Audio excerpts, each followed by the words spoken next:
Assalamualaikum warahmatullahi wabarakatuh. Innal hamdalillah nahmaduhu wa nasta'inuhu wa nashkuruh wa na'udzu bihi min shururi anfusina wa min sayyiati a'malina may yahdihillahu fala mudilla lahu wa may yudlil fala hadiyalah.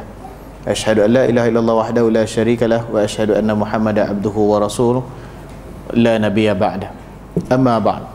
Alhamdulillah, kita sambung lagi kelas pengajian tafsir kita yang mana pada minggu lepas Sahibul Samahah dah berhenti sehingga ayat 110 tak silap. Maka hari ini kita akan sambung ayat 111 hingga 113 daripada suratul Baqarah. Dan kalau ada orang kata apa, ada masa lagi setelah tu, insya-Allah kita akan sambung dua lagi ayat seterusnya insya-Allah. Maka kita baca dulu ayat ni, ayat 111 hingga ayat 113. Auzubillahi minasyaitanir rajim. Muka surat 17 daripada Quran. Ya? 109. Ya? Baca 110. Oh ya.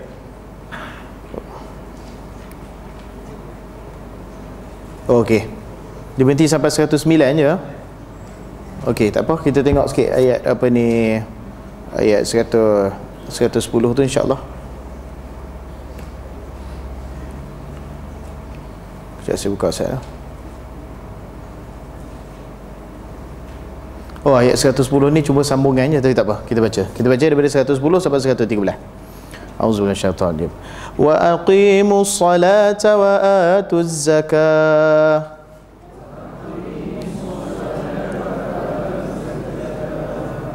Wa ma tuqaddimu li anfusikum min khairin tajiduhu 'indallah.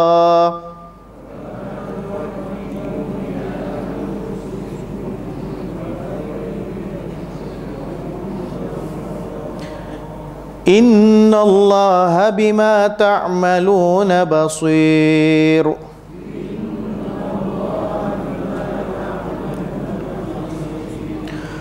Wa qalu lan yadkhulal jannata illa man kana hudan aw nasara.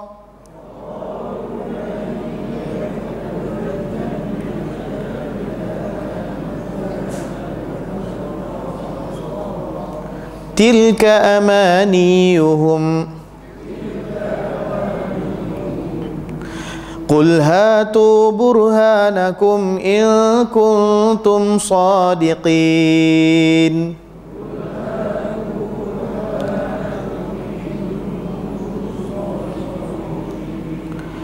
Bala man aslama wajhahu lillahi wa huwa muhsinun falahu ajruhu 'inda rabbih.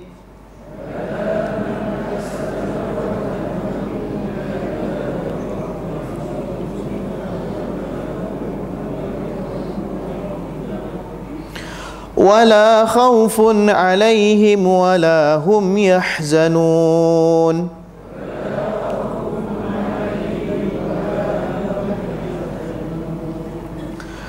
وقالت اليهود ليست النصارى على شيء وقالت النصارى ليست اليهود على شيء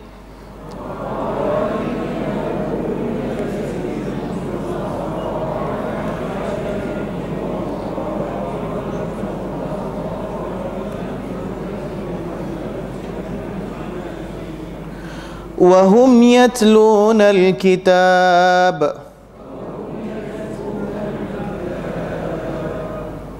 كذلك قال الذين لا يعلمون مثل قولهم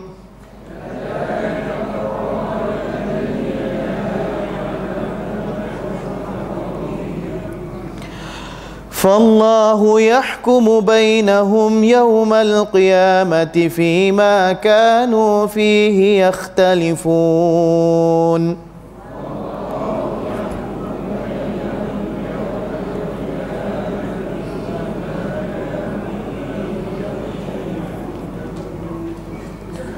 Maka kalau kita tengok ayat 110 tu, dia pendek saja dan dia adalah sambungan ataupun munasabah kesinambungan daripada ayat 109 yang telah diperbincangkan.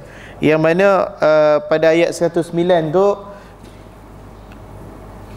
telah diterangkan oleh Sahibul Samahah Datuk Mufti kita, dan ayat 110 tu merupakan arahan ataupun ajakan Allah Subhanahu Wa Taala kepada Bani Israel, iaitu ahli kitab.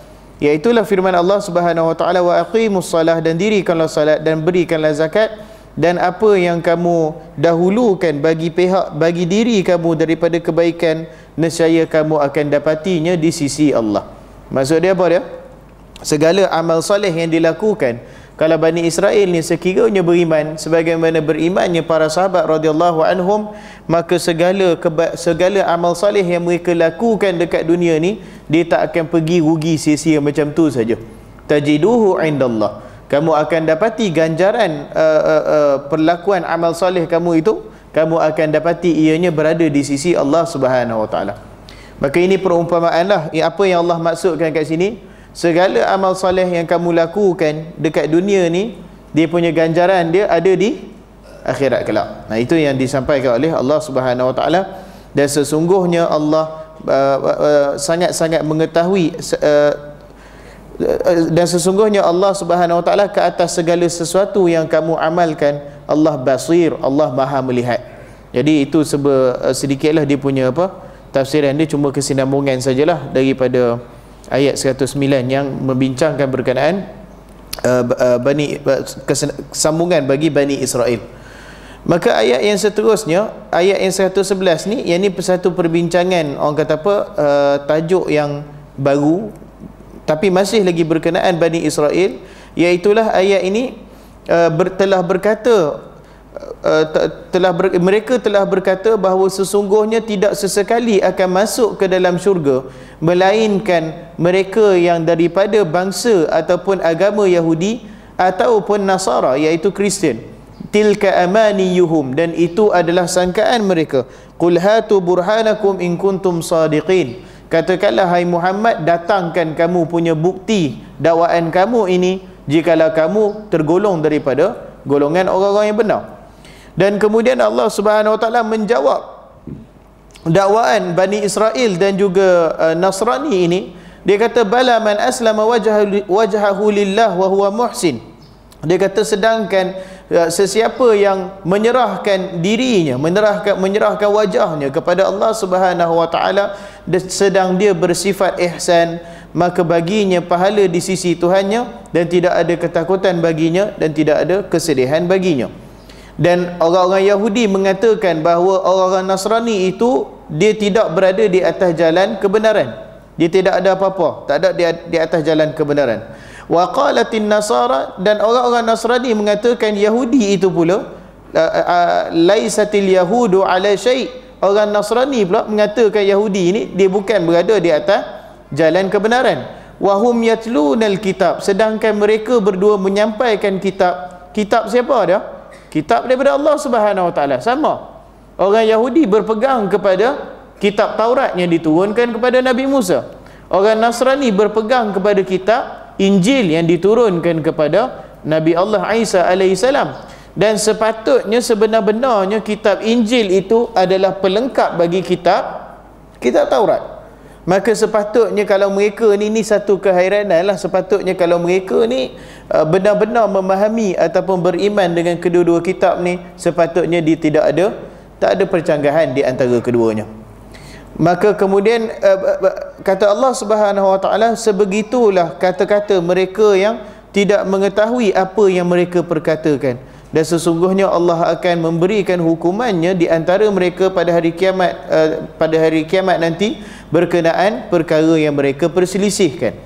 Maksudnya dekat akhirat nanti barulah mereka ni akan tahu sebenar-benarnya siapa betul, siapa salah.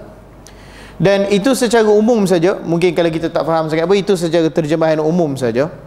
Dan sebab penurunan ayat ni, terutama ayat 113, dia turun ke atas Yahudi Madinah dan juga Nasrani ataupun Kristian daripada ahli Najran. Kerana pada satu ketika Nabi SAW menjemput Kristian ataupun Nasrani Najran ni untuk bertemu dengan baginda SAW. Dan sebagaimana kita tahu, Najran ni dia daripada kawasan luar Madinah. Kalau kita tengok dalam perlembagaan Madinah, dia banyak perjanjian, menyatakan perjanjian di antara kaum muslimin dan juga Bani Israel. Sebab yang duduk dekat Madinah adalah Bani Israel, orang Kristian tak ada. Orang Kristian daripada kawasan luar. Maka yang ada dekat Madinah tu siapa ada? Orang Islam, Bani Israel, dan juga orang-orang yang selain daripada tu pun ada jugalah, berlindung di bawah negara Islam.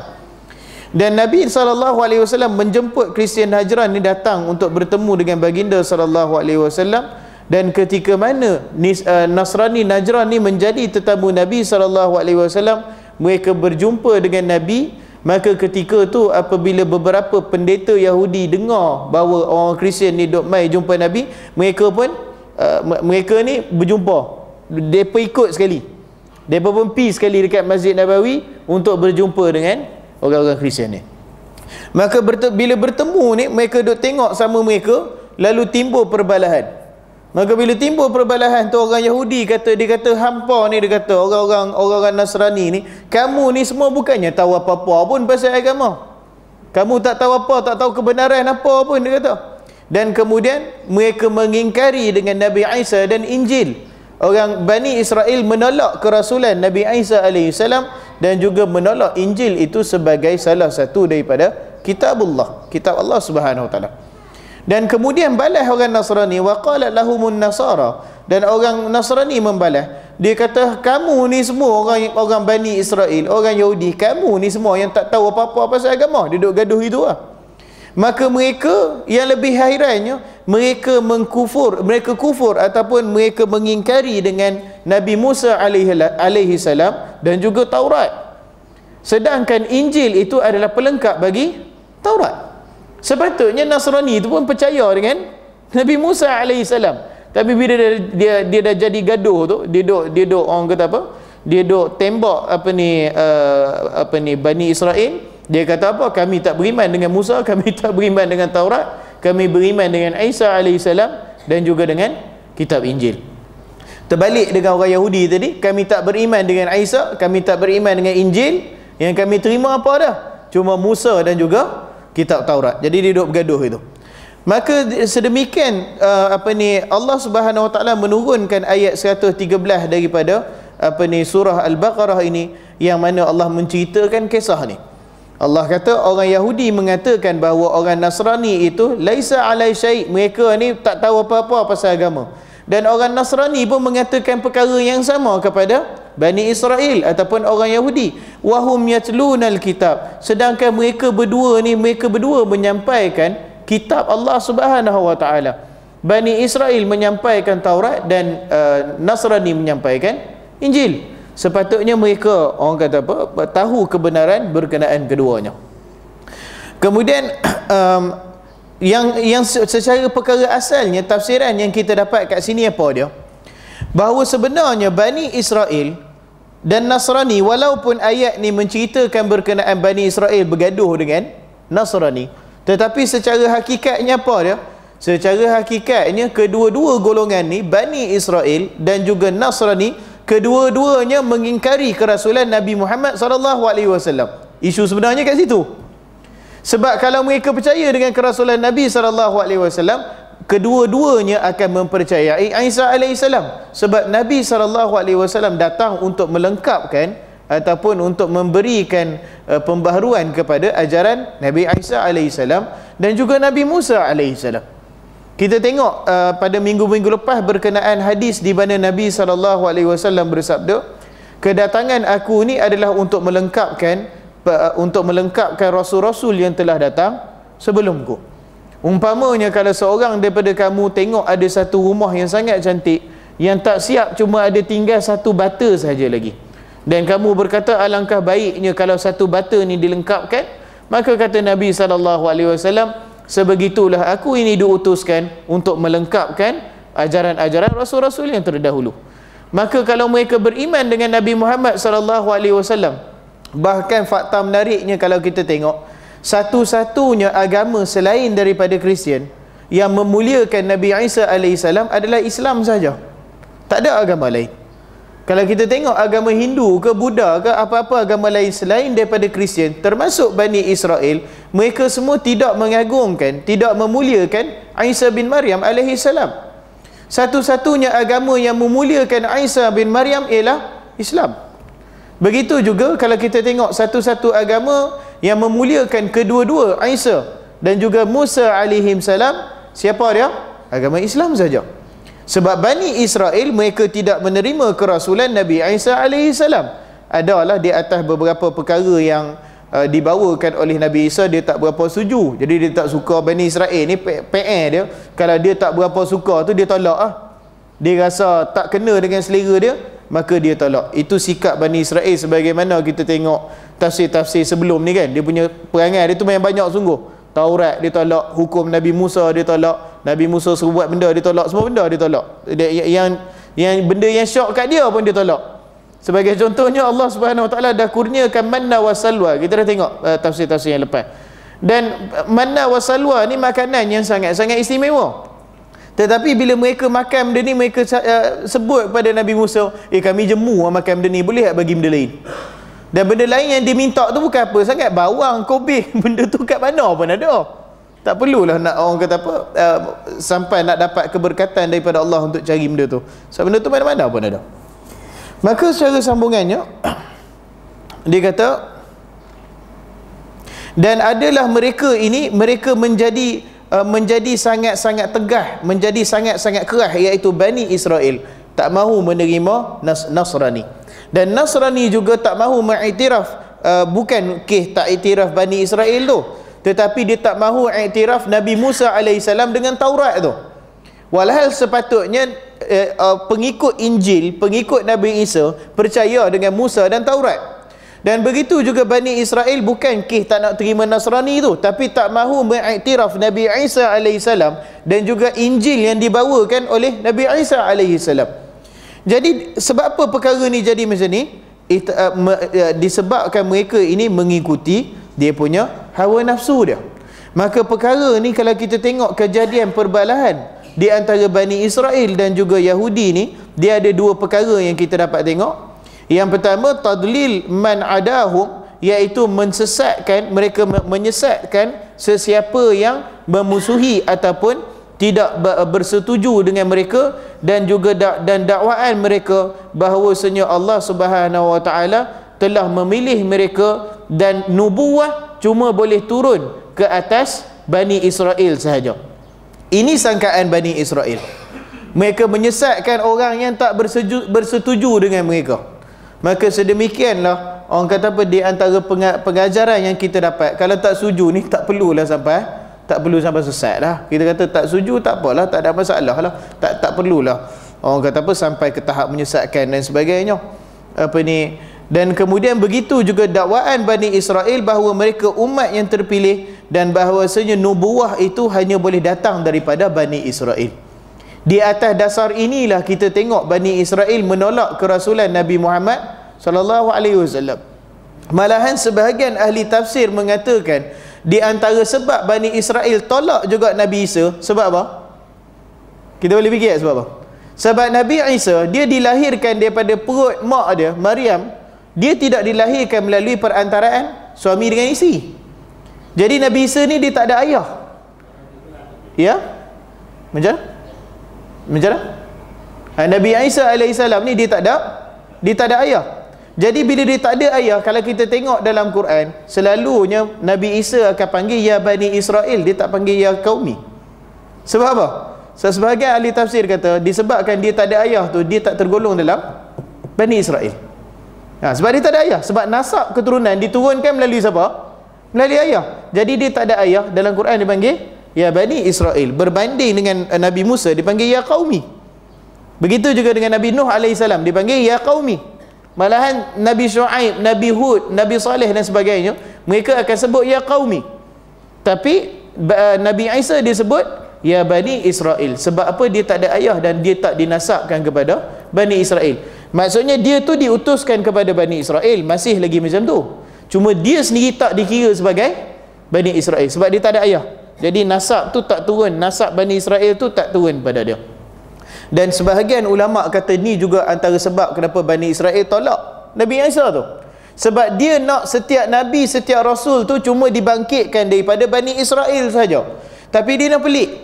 Bila Nabi Zakaria alaihissalam, dia dibangkitkan daripada kaum apa? Nabi Zakaria, Bani Israel. Nabi Zakaria dia pergi bunuh. Nabi Yahya alaihissalam, anak Nabi Zakaria, daripada mana? Daripada Bani Israel, dia pergi bunuh. Begitu juga dengan dengan Nabi Sulaiman alaihissalam. Kita tengok lebih kurang 2-3 minggu lepas berkenaan mereka mengkafirkan Nabi Sulaiman alaihissalam. Nabi Sulaiman tu anak siapa? Anak Daud alaihissalam. Daud alaihissalam ni memang orang Yahudi cukup agungkan Nabi Daud alaihissalam. Malahan lambang Israel yang 3 segi 2 bintang terbalik 6 bucu tu, itu pun mereka ambil sempena, mereka kata, mereka dakwa lah, itu lambang Nabi Daud alaihissalam guna. Sebab tu pemerintahan dia dulu dia kekalkan sampai sekarang. Sebab tu bintang tu dipanggil the Star of David. David ni Nabi Daud alaihissalam. Nabi Sulaiman alaihissalam tu anak Nabi Daud, bukannya orang lain. Tapi kerana ada ditimpa fitnah, disebabkan mereka percaya yang Nabi Daud ni pengamal sihir dan sebagainya, maka mereka kufur kepada kenabian Nabi Sulaiman alaihi salam. Maka perkara ni kita tengok Bani Israel dia saja nak buat alasan lebih lah. Dari segi sebenarnya nak beriman tu, dia kata Rasul cuma boleh datang daripada Bani Israel. Tapi masalahnya bila keluar Rasul-Rasul daripada Bani Israel, dia tak terima juga. Jadi ini orang kata apa, cuma alasan sajalah untuk dia menolak keimanan kepada Allah Subhanahu Wa Taala. Dan begitu juga kita katakan di sini, kenapa kesesatan Yahudi itu lebih tinggi daripada Nasrani? Sebab yang pertamanya, Bani Israel ni akan menyesatkan sesiapa sahaja yang kita sebut tadi. Mana-mana saja bangsa selain daripada Bani Israel, mereka sesatkan. Dan ini perkara ni susah lah. Kalau kita fikir balik, dekat sini tak terletak keadilan Tuhan tu, kalau betul perkara macam tu lah. Sebabnya bangsa Yahudi ataupun agama Yahudi ni, dia adalah etno agama. Saya rasa saya pernah sebut perkara ni. Etno agama ni maksudnya satu etnik, satu bangsa yang dikaitkan dengan agama, dan agama tu tidak boleh dimasuki melainkan kita daripada bangsa tersebut. Maknanya agama Yahudi kita ni, saya ni orang Melayu, nak masuk agama Yahudi, boleh ke tak boleh? Tak boleh. Dia kena dilahirkan sebagai Yahudi. Jadi dalam dunia ni ada 2 etno agama. Yang pertama Yahudi, yang satu lagi apa? Siapa boleh tukar? Hindu. Agama Hindu. Agama Hindu kita tak boleh masuk agama Hindu. Kita perlu dilahirkan sebagai orang, dilahirkan sebahagian daripada orang India, barulah kita ni boleh masuk agama Hindu. Kalau tidak, tak boleh masuk. Orang Melayu, orang Cina, masa Hindu tak boleh, melainkan itu bid'ah dalam agama dia sendiri. Wallahu alam lah. Jadi sama dengan orang Yahudi ni, mereka kata yang betul-betul berada di atas agama ini cuma orang-orang Yahudi saja. Kita kata perkara ni tak betul lah. Sebab kalau orang Yahudi je masuk syurga, kita kata nayalah bangsa lain ni tak ada kesempatan nak masuk syurga tu, semata-mata sebab tak dilahirkan sebagai Yahudi. Dan Islam menentang konsep sebegini. Sebab Islam konsepnya adalah Allah Subhanahu Wa Taala menjadikan pelbagai jenis kaum dan kabilah untuk kita kenal sama sendiri. Innama akramakum indallahi atqakum. Sesungguhnya yang paling mulia di sisi Allah di kalangan kamu semua adalah dia yang paling bertakwa kepada Allah Subhanahu Wa Taala. Yang tu pertama dakwaan dakwah Yahudi, bahawa mereka mengatakan selain daripada Yahudi sesat. Memang tak ada harapan nak masuk syurga. Yang keduanya, mereka mengatakan bahawa orang Nasrani ini juga adalah sesat. Dan begitu juga orang Nasrani menyesatkan orang Yahudi. Ma'anna Taurata syari'ah lin Nasara. Walaupun pada masa yang sama Taurat itu adalah syariat bagi orang-orang Nasrani. Malahan kata oleh Syekh Ahmad Didat dulu, dia kata Taurat ni kenapa penting untuk orang Nasrani? Sebab hukum hakam, jenayah dan sebagainya Nabi Isa tak bawa sangat. Syariat Nabi Isa ada dibawa benda baru sikit, tapi tak banyak sangat. Kebanyakan undang-undang dunia ni, syariat dari segi kita ni, kita ada disiplin syariat dari segi ekonomi kan, dari segi pemerintahan, dari segi politik, dari segi hukum jenayah dan sebagainya. Bagi orang Nasrani, mereka tak dapat benda ni daripada Nabi Isa alaihissalam. Sebab bila Nabi Isa alaihissalam bawa Injil, dia cuma menambah apa yang kekurangan daripada Taurat. Dia bukan mansuhkan Taurat. Maka hukum-hukum sebegini terdapat dalam mana? Terdapat dalam Taurat. Sebab tu kalau kita tengok Bible yang ada sekarang, kalau tuan-tuan tengok, dia terbahagi pada 2. Dia terbahagi kepada perjanjian lama dengan perjanjian baru. Perjanjian lama tu Taurat lah. Bukan kata Taurat yang asal, tapi kita kata cebisan daripada Taurat. Perjanjian lama tu adalah cebisan daripada Taurat, dan perjanjian baru tu adalah cebisan daripada kitab Injil. Sikit saja. Kalau ikut Allahyarham Ahmad Didat tu, dia kata tak sampai 5% pun dia kata asal daripada Nabi Isa alaihissalam. Ala kulli hal, nak mengatakan bahawa sepatutnya Nasrani ini dia membenarkan Taurat, dia membenarkan Nabi Musa alaihissalam, sebab sebahagian besar daripada syariat dia diambil daripada Taurat. Kalau dia tak ada Taurat tu, banyak hukum yang ditunggang langgang habis, dia tak tahu. Sebab tu Bible dicetak bersama Taurat dan Injil, cebisan lah. Sebab Taurat itu sendiri adalah, orang kata apa, sumber syariat bagi orang Nasrani, dan Injil adalah pelengkap bagi Taurat. Dia tidak memansuhkan, dia cuma melengkapkan. Kenapa apa perbezaan di antara tidak memansuhkan tetapi melengkapkan? Perkara ni sama seperti Quran. Yang mana Al-Quran ni dia bukan melengkapkan dalam erti kata dia menyambung dakwah tauhid para rasul dan sebagainya, tetapi dari segi hukum Al-Quran memansuhkan hukum-hukum yang terdahulu. Sebab tu firman Allah Subhanahu Wa Taala ketika Bani Israel sebut kepada Nabi SAW, mereka kata, ya Muhammad, jangan ingat kamu seorang je yang cintakan Allah, kami pun cintakan Allah juga. Ni dia nak membawakan idea apa? Walaupun cara kita berbeza, tetapi kecintaan dan matlamat kita sama. Kita nak tuju Allah Subhanahu Wa Taala. Dan kalau kita tengok dalam dunia kita sekarang ni, memang ada golongan yang nak mengatakan, nak menuju kepada idea ni. Idea bahawa semua agama sama, semua agama ajak ke arah kebaikan, dia punya taraf dia sama, semua agama ni sama, cuma saja berbeza dari segi bentuk perlakuan ibadah dia. Tapi dari segi niat, dari segi tempat tuju, semua sama. Kita setuju tak dengan pernyataan macam ni? Kita tak setuju. Sebab syurga tak ada pintu syurga satu untuk orang Buddha, satu untuk orang Hindu, satu untuk orang Kristian, satu untuk orang Yahudi, satu untuk orang Islam. Mana ada macam tu? Yang dapat masuk syurga siapa dia? Yang dapat masuk syurga cuma orang ahlu tauhid saja. Dan pada zaman sekarang Allah Subhanahu Wa Taala dah menegaskan, inna dina indallahil Islam.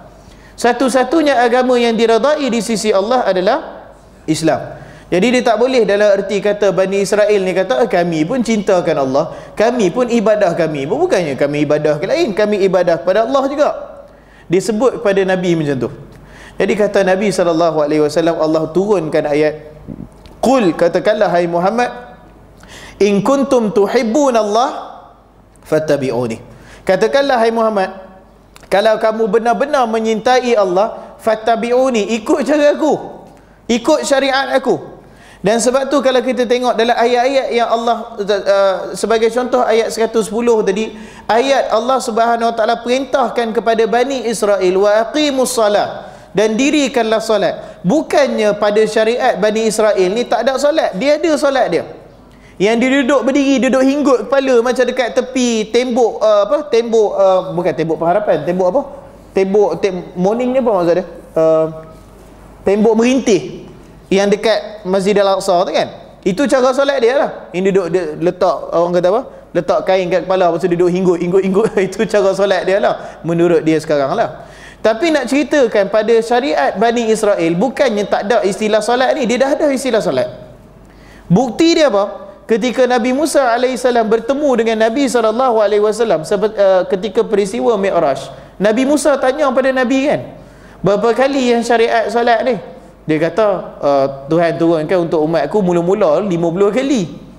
50 kali. Nabi Musa kata, pi naik balik minta kat Tuhan potong, sebab umat aku dulu 40 kali pun tak terkejar. Menunjukkan apa yang kita faham? Yang pertama, dari segi banyak tu memang kita tak larat dah. Tapi yang kedua, menunjukkan pada kita syariat solat tu pun ada pada syariat Nabi Musa alaihissalam. Tapi kenapa Allah suruh Bani Israel wa aqimus salah, dan dirikan solat? Sebab maksud Allah di situ solat yang hanya Allah Subhanahu Wa Taala terima dan redha. Setelah kedatangan Nabi Muhammad SAW, dia dah mansuh dah solat cara Nabi Musa dulu, dah tak pakai dah yang tu. Maka bila Allah sebut pada Bani Israel wa aqimus salah, dan dirikanlah solat, dalam ayat sebelum ni ada Allah sebut warka'u, dan rukuklah kamu. Yang tu lebih khusus lah. Sebab maksud Allah Subhanahu Wa Taala, Allah nak beritahu pada Bani Israel, satu-satunya cara ibadah yang aku redha adalah cara ibadah yang telah diajarkan kepada Nabi Muhammad sallallahu alaihi wasallam sahaja. Ini akidah kita, ini pegangan kita. Kita tak boleh kata ustaz yang Hindu tu pun dia solat, dia sembah Allah juga. Kita kata tak terima. Yalah, bila jumpa dia tak ada lah kita pergi sebut, kita sembuh habis kat dia macam tu. Tapi akidah kita sebeginilah. Baru ni yang menarik perkara ni, ada orang tanya pada Dr. Zakir Naik kita, orang Hindu. Dia kata dia ni Hindu, dia kata. Dan dia banyak buat baik, dia banyak buat amal soleh, dia kata. Dia sebut macam tu lah. Dia banyak buat baik, dia banyak beri sedekah dan sebagainya. Dia kata dia tak puas hati, memang sampai dia singsing lengan macam nak bergaduh dengan Dr. Zakir. Dia kata dia tak puas hati kalau Islam kata orang baik macam dia ni tak dapat masuk syurga. Cuba jawab, dia kata. Dr. Zakir Naik jawab, bagus, dia punya perumpamaan dia sangat-sangat mudah faham. Dan itu kelebihan Dr. Zakir Naik lah. Dia punya perumpamaan dia tu tepat, senang faham. Dia kata macam ni. Dia kata dia ingat masa kat sekolah dulu, bila dia nak lulus daripada peperiksaan, dia ada kena ambil 5 kertas, dia kata. 5 kertas ni umpamanya lah, kalau dalam bahasa kita sekarang, umpamanya bahasa Melayu, bahasa Inggeris, sains, matematik dengan sejarah, umpamanya macam tu. Dia kata sekolah dah menetapkan undang-undang, kalau dia kata saya nak lulus daripada peperiksaan ni, saya kena lulus 5-5, dia kata. Jadi kalau yang 5-5 ni lulus, melepasi tahap lulus, katalah tahap lulus 70%, melebihi 70%, baru saya dikira lulus peperiksaan ni. Dia kata okey, macam mana kalau dalam keadaan saya lulus yang pertama, lulus yang kedua, lulus yang ketiga, lulus yang keempat, yang 1, 2, 3, 4 ni dapat 100%, macam mana lah? Dia kata 1, 2, 3, 4 dapat 100, 4. Tapi yang kertas kelima ni, dia kata saya dapat 20%, gagal. Maka adakah saya dikira lulus seluruh peperiksaan ni ataupun saya dikira gagal? Kira apa? Kira gagal lah. Sebab syarat sekolah dah letakkan kena lulus 5-5 kertas. Sama dengan syarat yang Allah Subhanahu Wa Taala dah tetapkan. Cantik jawapan dia. Dia kata syarat Allah dah letak, bukan saja banyak bersedekah. Yang tu dia kata excellent lah kamu, bagus dia kata. Alhamdulillah. Kamu dah banyak bersedekah, baguslah. Kamu banyak ibadah, baguslah. Tapi kamu tak cukup syarat yang lagi Allah minta apa dia? Antuk minu billah. Supaya kamu beriman dengan Allah Subhanahu Wa Taala, wala tusyriku bihi syai'a. Dan kamu tidak mensyirikkannya dengan segala sesuatu apa pun. Jadi dia kata kalau tak cukup 5, tak cukup syarat tu, sebagaimana dalam exam tadi, kita boleh terima tak? Kalau tak lulus satu kertas, kita tak lulus seluruh peperiksaan, kita boleh terima hakikat tu. Maka kenapa bila Allah Subhanahu Wa Taala menetapkan 4 syarat, illal ladzina amanu wa amilus solihat wa tawasau bil haq wa tawasau bisabr. Allah letak 4 syarat ni, kalau kamu dah cukup 3 syarat pun tak cukup satu lagi syarat, maka Allah Subhanahu Wa Taala kira gagal lah. Macam itulah dia punya hakikat dia. Maka sama juga dengan dakwaan orang Yahudi, sama juga. Dia kata kami ni pun cintakan Allah, tapi dia tak cukup syarat apa? Dia tak cukup syarat mengikuti sunnah Nabi SAW. Sebab tu perkara ni ditekankan dalam surah Baqarah sampai kita dah masuk ayat 113 pun duk cakap pasal Bani Israel lagi. Kenapa panjang sangat? Kita kata ustaz kita ni bukan orang Yahudi dah, ustaz ajar pasal orang Melayu pula. Kita tak sebut macam tu. Sebab pengajaran yang Allah nak kita belajar daripada orang Yahudi ni banyak. Di antaranya apanya? Dalam ayat tadi yang kita bincangkan, bahawa kecintaan pada Allah saja tak cukup. Dia perlu diikuti dengan mengikuti sunnah Nabi SAW. Kemudian makna ayat ni, kita berbalik pada makna ayat ni, dan ada pun makna ayat ni bahawasanya orang Yahudi mengatakan tidak akan masuk syurga melainkan orang-orang Yahudi saja. Dan begitu juga orang Nasrani mengatakan tidak akan masuk syurga melainkan orang Nasrani saja. Dan mereka ini Bani Israel dan juga Nasrani ini, mereka adalah dua kumpulan yang saling menyesatkan di antara satu sama lain. Dan begitulah mereka punya sangkaan yang batil, yang mana tidak ada asas di dalamnya, tidak ada faedah di dalamnya. Dan ini satu lagi isi penting untuk kita hari ini. Kata Dr. Wahbah, wa illa fahatu burhan ala ma taz'amuna ayyuhal yahudu wan nasara in kuntum sadiqin. Dia kata, jikalau benar dakwaan kamu itu, isi penting dia apa? Maka bawakan bukti kamu, bawakan dalil kamu.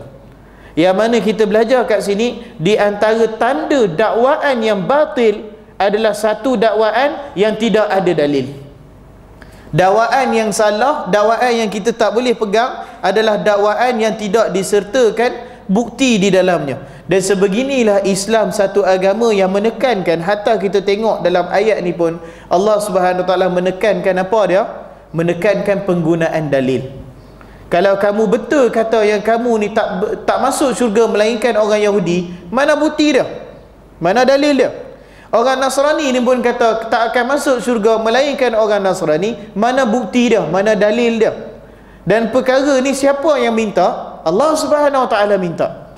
Ini manhaj Al-Quran. Dan sebab itu di antara manhaj yang kita pegang pun selalu kita bertanyakan kepada apa dia? Kita bertanyakan kepada dalil. Sebab perkara agama ni dia bukannya perkara yang kita boleh, orang kata apa, duk buat suka-suka hati, kita tak boleh. Kita kena minta kepada dalil. Dan kemudian disebut kat sini, maka Allah Subhanahu Wa Taala membalas pernyataan mereka ini. Mereka mengatakan bahawa Allah Subhanahu Wa Taala menolak dakwaan mereka ini, maka sesungguhnya mereka yang masuk ke dalam syurga bukanlah daripada tidak dimestikan orang daripada orang Yahudi ataupun daripada orang Nasrani, wa huwa kullu man inqadu lillah wa akhlasa fi amali.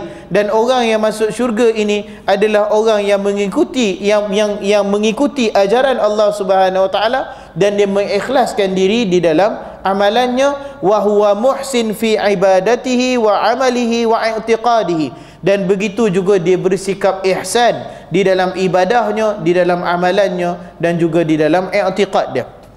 Apa yang dimaksudkan dengan al-ihsan dan apa sebenarnya al-ihsan ni? Kita urai sikit. Al-ihsan ni adalah kesinambungan ataupun pelengkap di antara Islam dan amal. Islam dan iman. Bila kita sebut berkenaan keimanan, kalau kita nak umpamakan dengan sebatang pokok, kita pernah sebut sebelum ni, cuma kita tambah sikit al-ihsan.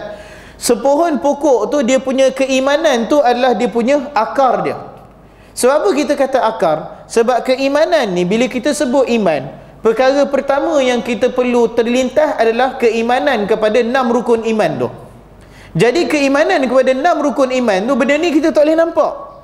Bukannya bila orang cukup beriman dengan 6 rukun iman, dia ada 6 bintang kat dahi dia bukan macam tu. Keimanan kepada 6 rukun iman ni adalah suatu perkara yang tersembunyi dan terletaknya kat mana? Dalam hati. Kita tak nampak. Sama dengan akar pokok pun, kita tengok pokok besar kat kubur tu, tak nampak akar dia. Akar dia bawah tanah. Maka itulah persis keimanan seseorang. Yang pertama sebab kita tak nampak, dan yang kedua kalau tak ada akar pokok tu, robohlah pokok tu. Begitu juga dengan keimanan seseorang, kalau dia tak kukuh keimanan kepada 6 rukun iman, maka dia senanglah nak melompat agama ke dia mudah. Kita tengok berapa ramai orang melompat pada agama lain, melompat daripada ahlu sunnah, melompat kepada Syiah dan sebagainya. Sebab apa? Dia punya keimanan pada 6 rukun iman tu tak kukuh. Itu sebab asal dia. Adapun Islamnya seseorang itu diumpamakan dengan pohon, dengan batang pokok, dengan rimbunan dia tu.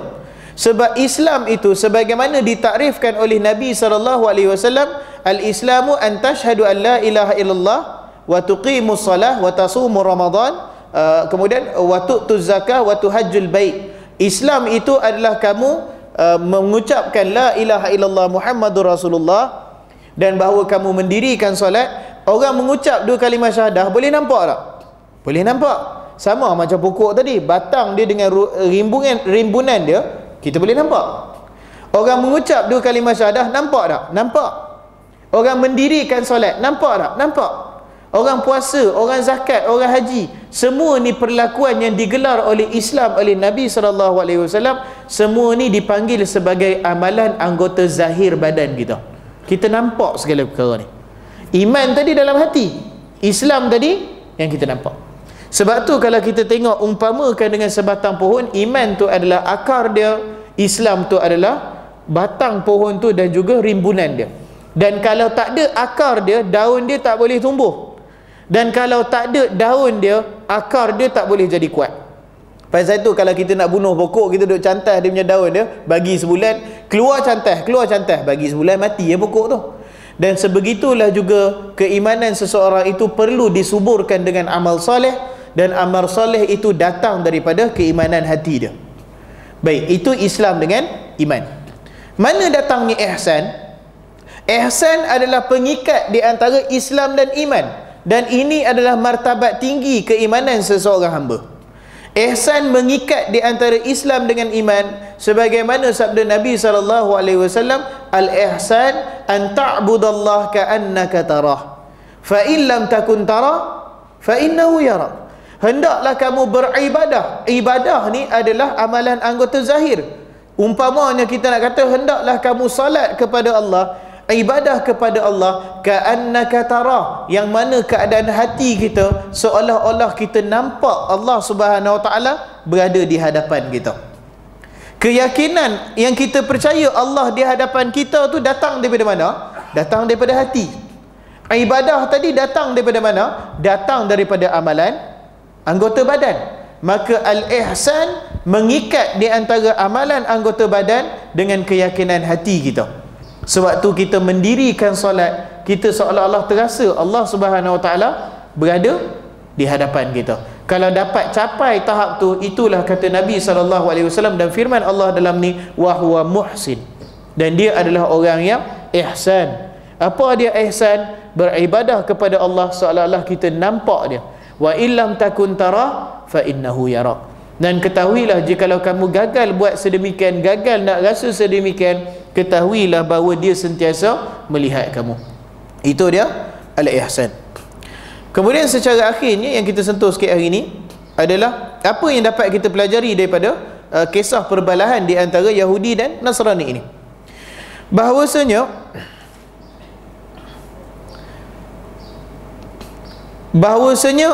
yang dituntut daripada ahli kitab adalah agar setiap pecahan ini, iaitu Bani Israel dan juga Nasrani, bahawa mereka beriman dengan kedua-dua kitab yang mereka duk sesat kan tu. Maksudnya sepatutnya Bani Israel beriman dengan kitab Injil, sebab kitab Injil tu pun pada hakikatnya diberikan oleh Allah kepada siapa? Quran Allah beri kepada sekalian makhluk, sekalian manusia, betul tak?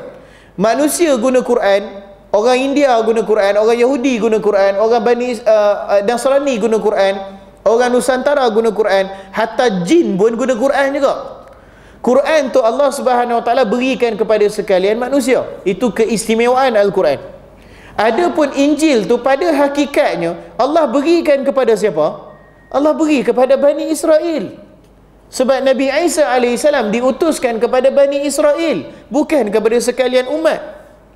Maka sepatutnya Bani Israel lah orang yang pertama beriman dengan Injil. Begitu juga dengan orang Nasrani, sepatutnya mereka beriman dengan Taurat yang diturunkan kepada Nabi Musa. Sebab Injil itu adalah pelengkap bagi Taurat. Dia punya bahagian besar keimanan dia masih mereka perlu menggunakan hukum hakam yang terdapat dalam Taurat. Jadi sepatutnya dalam pengajaran yang mereka pelajari adalah Bani Israel perlu mengiktiraf Nabi Isa AS dan juga Injil yang dibawanya. Begitu juga dengan orang Nasrani, sepatutnya mereka mengiktiraf Nabi Musa AS dan juga kitab Taurat yang dibawanya. Dan setelah mereka kedua-dua golongan ini beriman dengan kitab dan Nabi masing-masing, kemudian hendaklah mereka yu'minuna jami'an bil Quran. Disebabkan mereka percaya kepada Taurat, mereka percaya kepada Injil, maka wajib setelah tu mereka percaya kepada Al-Quran. Sebab apa tuan-tuan dan puan-puan, kita pernah sentuh? Sebab dalam Taurat dan Injil ada menceritakan berkenaan Al-Quran. Taurat dan Injil jelas menunjukkan isyarat bahawa datangnya Nabi SAW. Siap Nabi Isa dah sebut nama direct dah. Dia dah kata setelah aku akan datang seorang Rasul setelah aku, nama dia siapa? Nama dia Ahmad. Nabi Isa dah sebut direct dah. Jadi kalau Bani Israel dan Nasrani ini benar-benar beriman dengan Musa dan Taurat dan beriman dengan Isa dan juga Injil, sepatutnya mereka beriman dengan Al-Quran dan juga kerasulan Nabi Muhammad SAW. Itu yang kita dapat tengok antara perkara yang kita dapat belajari dalam perkara ni. Kerana sesungguhnya dia kata, sesungguhnya ahli kitab ini pada hakikatnya mereka adalah lebih hampir kepada Islam, bertentangan dengan orang-orang kafir musyrik yang menyembah berhala dan juga patung di Mekah dulu. Sepatutnya Bani Israel dan orang Nasrani ni, mereka lah orang mula-mula yang beriman dengan Nabi Muhammad sallallahu alaihi wasallam. Sebab dalam Taurat dan dalam Injil dah menceritakan berkenaan Nabi Muhammad sallallahu alaihi wasallam. Mereka dah tahu perkara ni. Dan begitu juga mereka mengiktiraf dengan kewujudan Allah Subhanahu wa taala sebagai ilah. Mereka dah iktiraf bahawa satu-satunya Tuhan yang menciptakan alam yang selayaknya disembah adalah Allah Subhanahu wa taala. Mereka dah tahu perkara ni. Sepatutnya mereka lebih hampir kepada Islam berbanding musyrik Mekah. Sebab musyrik Mekah ni mereka beribadah mereka di atas dasar rekaan, bukan di atas dasar kitab yang mereka ada tu. Maka sepatutnya mereka dululah yang beriman dengan Nabi SAW. Dan sedemikian jugalah perkara terakhirnya, bahawasanya jalan kemenangan untuk setiap insan ataupun jalan kejayaan, bila disebut wa tariqatun najah, ada pun jalan kejayaan, ataupun Ibn Taymiyah selalu guna perkataan firqatun najah. Saya suka perkataan dia, firqatun najah. Apa maksud firqatun najah? Golongan yang berjaya. Apa maksud golongan yang berjaya? Dia kata siapa dah? Ahlussunnah wal Jamaah. Sebab apa? Sebab Ahlussunnah wal Jamaah adalah orang yang benar-benar mengislamkan diri dia kepada Allah Subhanahu wa taala dan dia mengikuti sunnah Nabi sallallahu alaihi wasallam, yang mana dua perkara ni saja kalau kita buat baru kita boleh masuk syurga. Ada cara lain tak? Tak ada cara lain. Boleh tak beriman dengan Allah tapi nak ikut cara Nabi Musa? Tak jadi, dah dimansuhkan. Sebab tu Bani Israel pun Allah suruh masuk Islam. Boleh tak beriman dengan Allah tapi nak ikut cara Nasrani? Mungkinlah tengok Ustaz Syok tak, kita duk pergi gereja, duk menyanyi gembira sikit, duk istimak Jumaat ni Ustaz seorang cakap, orang lain nak menyanyi kot Ustaz, bagi mic tu. Mungkin ada orang cakap macam tu kan. Dia tak jadi. Sebab cara beribadah yang diterima oleh Allah Subhanahu wa taala cuma dengan mengikuti Nabi sallallahu alaihi wasallam. Itu kata Ibn Taymiyah. Maka dia kata satu-satunya jalan kejayaan bagi setiap insan huwal imanul khalis lillah, iaitulah keimanan yang seikhlas hati kepada Allah Subhanahu wa taala, yang mana di dalamnya ada merendah diri kepada Allah Subhanahu wa taala, dan juga kita menyerahkan segala urusan kita kepada kehendak Allah Subhanahu wa taala. Al-qa'im 'alal 'amali salih wal ibadatul khalisah lillahi azza wa jal, dan juga amal saleh yang seikhlas hati ibadahnya dilakukan bagi Allah Subhanahu wa taala, dan fala yanfa'ul iman wahdahu duna tiranahu bil amali salih, dan bahawasanya perkara terakhirnya tidak memberi manfaat keimanan seseorang itu melainkan jikalau digabungkan dengan amal yang saleh. Maknanya sekadar beriman dengan Allah cukup tak? Tak cukup. Dia kena sertai dengan amal saleh. Kalau ada orang kata, kamu ni tengok je saya ni tak berapa, orang kata apa, tak berapa nak puasa, tak berapa nak solat, tapi sebenarnya hati ni beriman, kita kata tak cukup. Tidak beri manfaat keimanan kamu melainkan kamu beramal soleh. Itu saja satu-satunya jalan menuju kejayaan, sama ada dekat kebahagiaan dekat dunia ataupun kejayaan dekat akhirat di sisi Allah Subhanahu wa taala. Wallahu taala alam. Saya rasa sampai itu saja kongsian kita. InsyaAllah lepas ni kita akan masuk fiqh sunnah bersama Ustaz Abdul Qadir kita. Ada apa-apa soalan?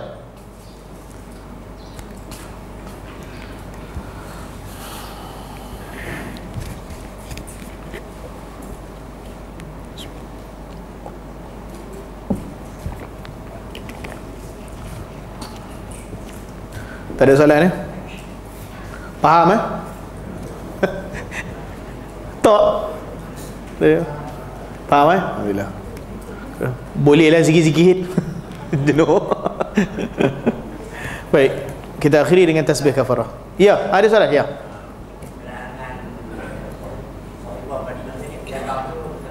Macam mana? Saifah Madinah. Okey, okey. Oh, Perlembagaan Madinah tu, itu kalau kita orang kata apa, kalau cari dekat, kalau tuan-tuan Google pun ada keluar tu. Banyaklah dia punya pernyataan je, tapi di antaranya dia kata bahawasanya Nabi Muhammad sallallahu alaihi wasallam adalah ketua negara di antaranya. Dan ni adalah perlembagaan bertulis pertama dunia. Sebelum ni tak ada perlembagaan bertulis. Hatta tamadun Rom dan Parsi pun dia tak ada perlembagaan bertulis. Yang ni adalah perlembagaan bertulis pertama dunia. Lepas tu di antaranya lagi bahawasanya mereka yang bukan Islam, seperti mereka yang bukan Islam bebas mengamalkan ajaran mereka masing-masing. Mereka juga bebas beribadah menurut cara mereka masing-masing. Begitu juga ada di antara penyataannya bahawa masyarakat Islam dan masyarakat Madinah, terutamanya daripada orang Islam dan juga Bani Israel, hendaklah mempertahankan Madinah daripada serangan musuh dalaman ataupun luaran. Maka sebab itulah kita tengok Nabi berperang dengan Bani Israel, sebab mereka berpakat dengan orang luar untuk serang Madinah. Yang tu dalam istilah sekarang kita panggil treason lah, ataupun pengkhianatan lah. Dan pengkhianatan ni selalunya mana-mana negara pengkhianatan yang melibatkan peperangan, selalunya hukuman dia memang mati. Mana dia ada hukuman sapu sampah 40 hari kat masjid, dia tak ada hukuman macam tu, hukuman mati lah.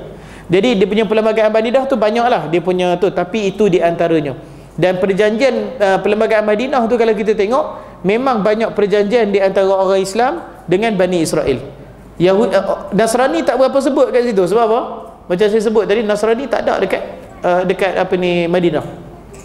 Wallahu a'lam. Nasrani ni duduk luar, terutamanya dekat Yaman. Yaman dengan orang Kristian waktu tu lah. Wallahu a'lam. Ada apa soalan ni? Ya tuan. Nama Nabi ya.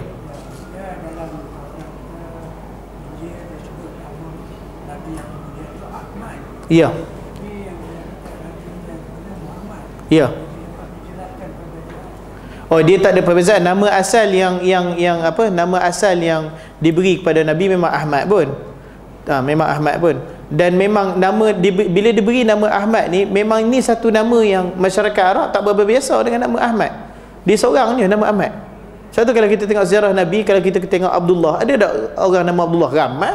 Abdullah bin Ubay, Abdullah bin Amr bin Al-As, kan? Abdullah bin Abdul Muttalib, ayah Nabi SAW.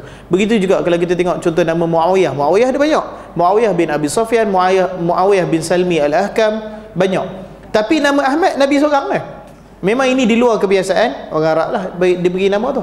Ada pun Muhammad tu, itu dia adalah salah satu kita kata imbuhan yang timbul daripada Ahmad. Tapi maksud dia masih sama. Ahmad yang terpuji, Muhammad yang dipuji, sama saja. Pada asalnya memang diberi nama Ahmad, tapi kemudian ni memang orang duk selalu panggil dia Muhammad lah. Apa ni, sewaktu dia membesar pun memang orang panggil dia Muhammad. Tapi maksud dia sama saja. Wallahu a'lam. Ya. Baik, kita akhiri dengan tasbih kafarah. Subhanakallah. Astaghfirullah. Sallallahu ala Muhammad wa ala alihi wa sahbihi wasallam. Assalamualaikum warahmatullahi wabarakatuh.